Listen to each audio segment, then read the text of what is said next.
Okay, so here's one of my interior pages for my Life Loves album, and this page is all about my husband and I, Greg. So I'm going to show you how I've kind of set up this layout, and then I'm going to show you some more distress ink techniques for these pages. So the first thing I have here is a piece of paper from the Junebug collection. It's called Kaleidoscope, and it's actually part of this blue paper that you see. All I did was just cut out the one side, and then I'm going to stick it down on this side to get some color there. You can see I haven't stuck these down yet. On this side, I was going to have some of the brown chipboard exposed, so I decided to gesso just a small amount and then use my Claudine Helmuth paints on top of it. So I've got kind of a pretty salmon-y color there to match my paper. And the other things I did was use my punches here. I've got a 2-inch circle and a square that I used to create some accents, so the black circles you see. And this again is the back of this paper, it's the kaleidoscope. You can see the empty spot there, and so I'm going to use that on the front. I've also got some mini pieces of the Tim Holtz grunge board, which I'm going to use for some accents. I've got the Junebug chipboard stickers, and then I'm going to use the distress ink to make this all work together. So I'm going to show you that part now. So now you can see the paper that I have ready, and these are the parts that I want to use my distress ink for. And I'm going to use the same technique on a lot of my interior pages to get the color of my page to really come out. So the colors I have here today are the vintage photo. I've got fire brick and weathered wood. So kind of a gray, a brown, and a reddish color. And I'm just going to use my Tim Holtz blending tool one more time. And just go ahead and start blending in some colors. Now it's a good idea to kind of use your Ranger craft sheet underneath. It comes right off of that as well. And I'm just going to blend a color until I get what I like.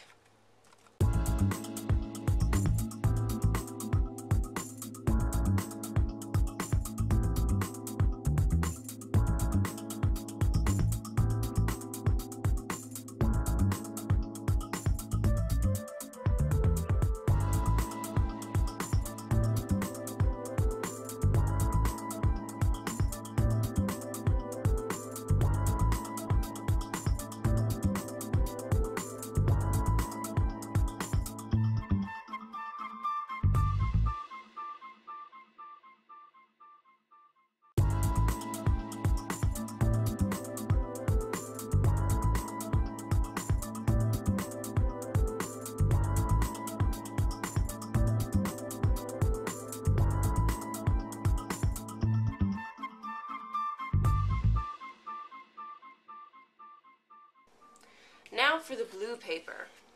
So I've got the back side actually of my kaleidoscope paper, and this you're going to see a lot of. So I'm going to mostly go with my broken china here. So I'm going to set some down on my craft mat. And if you use your Tim Holtz mini mister, this is where it really comes in handy, because I can just spritz it like that. You can see that it's starting to bubble up. And it gets a really cool effect if I just lightly press. You can see that it looks really watery now. So now I'm going to come in and use my blending tool and leave some of that pattern.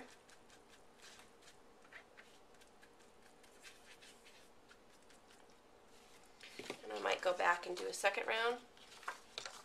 Ooh, that's cool.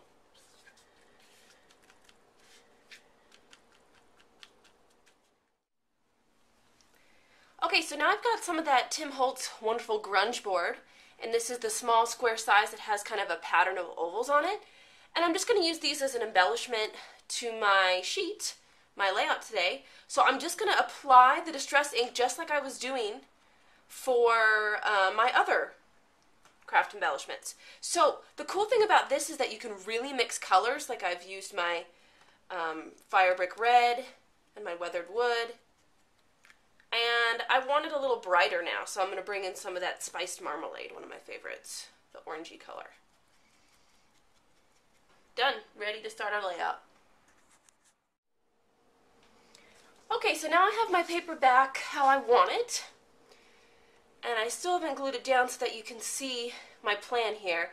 The cool thing about this paper is since it's double-sided, you really can use both sides to the full extent. So what I did is I took my square punch, punched out 3 squares like this, and then you saw me ink up the edges, and then now I'm just going to flip them over and use this circle punch here as my background, stuck it into that hole. Then I'm going to put my square on top of it and turn it into a diamond like this. So I create a very unique border. And then on this side, I cut out from the other side the kaleidoscope image, and then I have this black layer, and I'm going to put it on top like this. So that way you can really use both sides of this Junebug collection because they both are equally beautiful. They have a gorgeous solid on one side and a really gorgeous pattern on the other. So I just think it's important to use both if you can. So I've got my cool bright edge that I did with my clouding helmet paints, and now I'm just going to start adhering.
So for the last step for my layout today, I'm going to include some beautiful oleo rub-ons.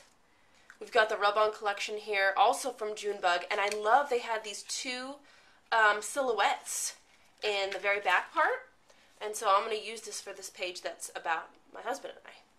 You just want to be really careful when you're applying these ones since they're in color. Get them down right where you want them first.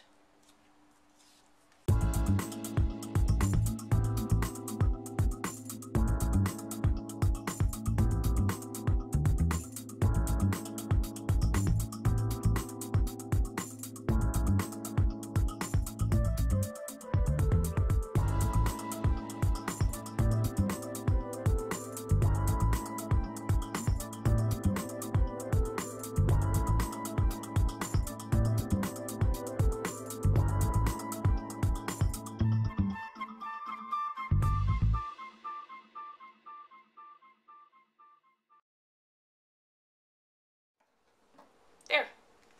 My layout is now complete. I've got the cool oleo rub-on stickers. I've got some beautiful inking techniques. I've got the chipboard stickers. And I've got a nice new layout to go in my Life Loves album.